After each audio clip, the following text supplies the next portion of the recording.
آج ہم آپ کو ایک 18 سال کے لڑکے کے بارے میں بتانے والے ہیں جو قبرستان کی طرف سے گوشت لے کر جا رہا تھا، لیکن تبھی اس کے ساتھ کچھ ایسا ہو گیا جسے سن کر آپ بھی حیران رہ جائیں گے۔ دوستوں، یہ واقعہ اسد نام کے ایک شخص کے ساتھ پیش آیا ہے۔ اسد بھائی بتاتے ہیں کہ آج سے تقریباً 10 سال پہلے کی بات ہے، جب میری عمر 18 سال کی تھی اور گرمیوں کی چھٹی میں میری پھوپھی ہمارے گھر آ رہی تھیں۔ میری امی کو جیسے ہی ان کے آنے کے بارے میں پتا چلا تو امی نے مجھ سے کہا کہ جلدی سے اپنے ابو کے پاس دکان پر جاؤ اور ان سے کہو کہ پھل اور گوشت وغیرہ لے دیں۔ امی نے مجھے یہ بھی کہا کہ تم قبرستان والے راستے سے جلدی پہنچ جاؤ گے، اور ہاں، واپسی پر شام ہونے لگے تو قبرستان والے راستے سے مت آنا۔ میں نے کہا، امی آپ شام ہونے پر قبرستان والے راستے سے ہمیشہ روکتی کیوں ہیں؟ تو امی کہنے لگی کہ میرے بیٹے، وہاں آسیب وغیرہ ہوتے ہیں اس لیے۔ خیر، میں ابو کے پاس دکان پر جا رہا تھا تو قبرستان میں تھوڑی دیر کے لیے رک گیا اور یہ دیکھنے لگا کہ آخر یہ آسیب کیا ہوتے ہیں جن کے ڈر سے امی مجھے ہمیشہ قبرستان کے قریب سے جانے سے منع کرتی ہیں۔ میں نے وہاں دیکھا تو چاروں طرف سناٹا تھا، مجھے کوئی نظر نہیں آیا۔ اس کے بعد میں ابو کے پاس پہنچا اور کہنے لگا، ابو پھوپھی آ رہی ہیں، امی نے کہا کہ پھل اور گوشت وغیرہ لے دیں۔ ابو نے میری یہ بات سنتے ہی فوراً ملازم کو پیسے دیتے ہوئے سامان کی لسٹ اس کے ہاتھ میں تھما دی۔ کافی دیر کے بعد ہمارا ملازم سامان لے کر واپس آ گیا۔ ابو نے مجھے سودا تھماتے ہوئے کہا، بیٹا قبرستان والے راستے سے واپس مت جانا۔ میں نے ابو سے پوچھا، قبرستان والے راستے سے کیا ہوگا؟ تو ابو کہنے لگے کہ بیٹا تم کہیں ڈر نہ جاؤ، اس لیے میں منع کرتا ہوں۔ ابو کے پاس اس وقت ان کے قریبی دوست بھی بیٹھے تھے۔ ابو کی بات پر وہ ہنستے ہوئے بولے، بھائی برخوردار تو تمہارا شیر جوان ہے، اور پھر اس کا نام بھی تو شیروں والا ہے، بھلا اسے آصف کیا کہیں گے؟ ابو نے ان سے کہا، یار میرا ایک ہی اکلوتا بیٹا ہے، اپنی طرف سے تو احتیاط ضروری ہے نا۔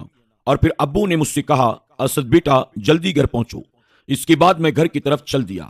جب میں دکان سے چلا تو دل میں خیال آیا کہ آج کیوں نہ اس چیز کا دیدار کر لیا جائے جس کی وجہ سے امی مجھے قبرستان والے راستے سے آنے سے منع کرتی ہیں۔ اور پھر کیا تھا، میں قبرستان کی طرف چل پڑا۔ قبرستان والے راستے سے گھر پہنچنے میں 7 سے 8 منٹ لگتے تھے، جبکہ دوسرے راستے سے 20 منٹ لگتے تھے۔ جب میں قبرستان والے راستے پر پہنچا تو ایک بار پھر آسیب وغیرہ کا جائزہ لینے کے لیے کھڑا ہو گیا۔ ادھر ادھر غور سے دیکھا تو ہر طرف سناٹا تھا۔ میں زور سے ہنسا اور گھر کی طرف چلنے لگا۔ ابھی میں جانے والا ہی تھا کہ میرے دل میں خیال آیا، ایک بار پھر سے دیکھ لیا جائے، کیا پتا اب کوئی آسیب وغیرہ نظر ہی آ جائے۔ میں نے پھر سے پیچھے پلٹ کر دیکھا، مگر پہلے کی طرح سناٹا پھیلا ہوا تھا، میرے علاوہ وہاں کوئی اور موجود نہیں تھا۔ میں دل ہی دل میں بڑا خوش تھا اور سوچ رہا تھا کہ گھر جا کر امی کو بتاؤں گا، آج میں قبرستان والے راستے سے گیا بھی اور واپس بھی اسی راستے سے آیا ہوں، وہ بھی گوشت لے کر۔ میں یہ سوچتے ہوئے گھر میں داخل ہوا اور امی کو آواز دی، امی جان آپ کہاں ہیں؟ امی کے جواب سے پتا چلا کہ وہ کچن میں ہیں۔ میں کچن میں داخل ہوا اور امی کو سودا دیتے ہوئے کہا، امی میں ابھی قبرستان والے راستے سے آیا ہوں اور وہ بھی اکیلا۔ آپ نے تو مجھے ہمیشہ ہی بدھو بنایا ہے کہ جن بھوت اور آسیب ہوتے ہیں۔ یہ سن کر امی نے میری بات کاٹتے ہوئے کہا، باقی باتیں پھر سنانا، پہلے گوشت لے کر آؤ، وہ تو تم بھول ہی گئے۔ میں نے امی سے کہا، امی گوشت بھی تھیلی کے اندر موجود ہے۔ پھر میں تھیلی چیک کرنے لگا۔ اس دوران میرا جسم کانپنا شروع ہو گیا، مجھے شدید پسینہ آیا اور ایسا محسوس ہونے لگا جیسے مجھے بخار ہو رہا ہے، اور پھر میں صحن میں پڑی چارپائی پر جا کر گر گیا۔ جب میری آنکھ کھلی تو میں نے خود کو کسی بابا جی کے آستانے پر پایا۔ میرا سر امی اور پاؤں ابو کی گود میں تھی، پھوپھی کے ہاتھ میں تسبیح تھی اور ان کے بچے میرے آس پاس کھڑے تھے۔ میں یہ تمام صورتحال دیکھ کر بہت ہی پریشان ہوا اور میں نے امی سے پوچھا، امی مجھے کیا ہوا ہے؟ ابھی میں امی کے ساتھ بات ہی کر رہا تھا کہ کمرے میں ابو کے دوست داخل ہوئے۔ انہوں نے سلام کرتے ہوئے ابو سے کہا، بھائی اب اسد کا کیا حل ہے؟ ابو نے کہا، بس ابھی ہوش میں آیا ہے۔ اتنے میں ایک اور شخص کمرے میں داخل ہوا اور کہنے لگا، آپ کے لڑکے کو ہوش آیا یا نہیں؟ بابا جی پوچھ رہے ہیں، وہ کہہ رہے ہیں کہ اگر ہوش آ گیا ہو تو لڑکے کو لے کر حجرے میں آ جائیں۔ ابو اور ان کے دوست نے مجھے سہارے سے کھڑا کیا اور جو بابا میرا علاج کر رہے تھے ان کے سامنے لے جا کر بٹھا دیا۔ میں یہ سب صورتحال دیکھ کر بہت پریشان ہو رہا تھا۔ تعویذ والے بابا نے اپنی لال جلالی آنکھوں کے ساتھ مسکرا کر پوچھا کہ آج کے بعد بھی تم کوئی ایسی حرکت کرو گے؟ میں ان کے سوال پر اور بھی پریشان ہو گیا کہ آخر یہ مجھ سے ایسا سوال کیوں کر رہی ہیں؟ میں نے آخر ایسی کون سی غلطی کر دی ہے؟ میں تو خاموش رہا، لیکن ابو نے جواب دیا، بابا سائیں اب تو سوال ہی پیدا نہیں ہوتا۔ اس کے بعد بابا سائیں نے امی سے کہا کہ تعویذ کا ناغہ مت کرنا، اب آپ لوگ اپنے گھر جائیں اور کوئی بھی وظیفہ شروع کرنے سے پہلے بسم اللہ کا کڑا اپنے سیدھے ہاتھ میں ضرور ڈال لینا جو میں آپ کو دے رہا ہوں۔ ابو نے بابا سائیں سے بڑی حیرت سے پوچھا، بابا جی کیا کوئی وظیفہ مجھے بھی کرنا ہے؟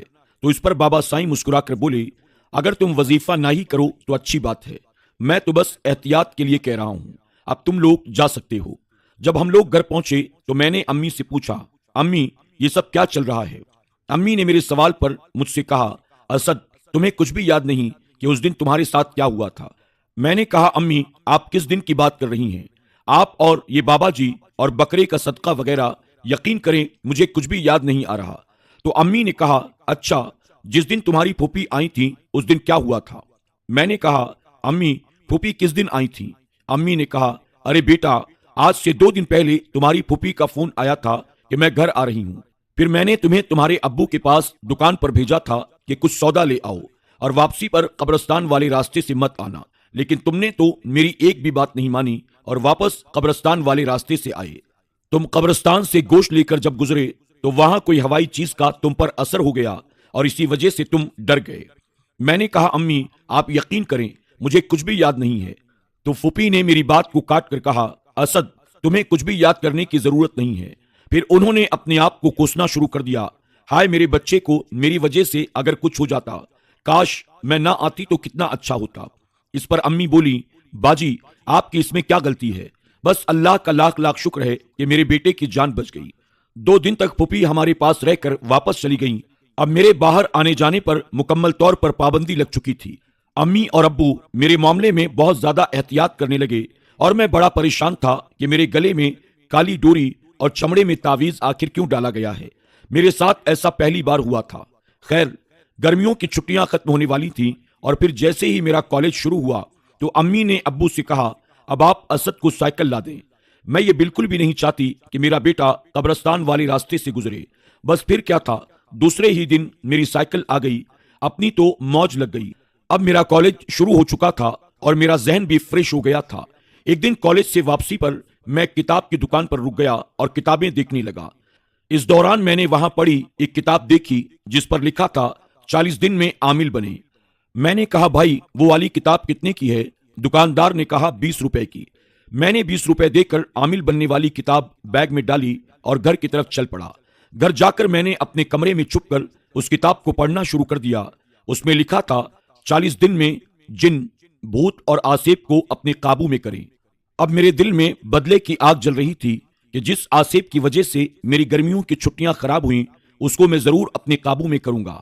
بس پھر کیا تھا، میں نے عمل شروع کر دیا۔ روز رات کو امی ابو کے سو جانے کے بعد میں تقریباً رات کو 1 بجے کے قریب اٹھ کر عمل شروع کر دیتا۔ ابھی مجھے 10 دن ہی ہوئے تھے کہ عمل کے دوران میں نے بہت گرمی محسوس کی۔ میرا دل چاہ رہا تھا کہ میں فوراً کمرے سے باہر چلا جاؤں، لیکن کتاب میں صاف صاف لکھا تھا عمل کے دوران اپنی جگہ بالکل نہیں بدلنی ہے۔ جب مجھے بہت زیادہ گرمی لگنے لگی تو میرے کمرے میں امی داخل ہوئیں اور مجھ سے کہنے لگیں، اسد بیٹا اتنی گرمی میں یہاں کیوں بیٹھے ہو، چلو آؤ باہر آ جاؤ۔ میں نے کہا، امی میں یہ تسبیح ختم کر کے آؤں گا۔ امی کو میری بات پر بہت غصہ آیا اور وہ ناراض ہو کر کمرے سے باہر چلی گئیں۔ میری تسبیح ختم ہونے میں ابھی 4 دانے باقی تھے کہ امی کی آواز میرے کانوں میں آئی، اسد تمہارے کمرے میں سانپ داخل ہوا ہے، جلدی سے باہر آ جاؤ۔ میرے کمرے سے باہر آتے آتے میری تسبیح پوری ہو چکی تھی، لیکن میں نے باہر آ کر دیکھا تو امی وہاں موجود نہیں تھی۔ میں نے امی کو آواز دی، وہ اپنے کمرے سے اٹھ کر آئیں اور کہا، کیا بات ہے بیٹا اسد؟ میں نے کہا، امی آپ سو رہی تھیں؟ امی نے کہا، ہاں میں سو رہی تھی، خیریت تو ہے؟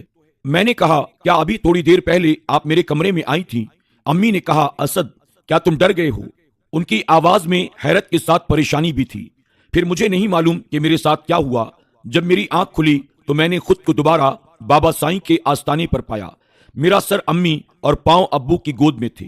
بابا سائیں کہہ رہے تھے، یہ تعویذ کسی وزنی چیز کے نیچے رکھنا، اگر گھر میں ہاتھ والی آٹا چکی ہو تو زیادہ بہتر ہے اس کے نیچے رکھ دینا۔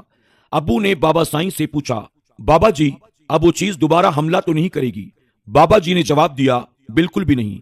پھر مسکراتے ہوئے ابو سے بولے، مجھے پتا تھا تمہارا لڑکا ضرور کوئی حرکت کرے گا، اگر تمہارے لڑکے نے بسم اللہ کا کڑا نہ پہنا ہوتا تو یا تو یہ پاگل ہو جاتا یا پھر تم لوگوں کا کوئی بہت بڑا نقصان ہو جاتا۔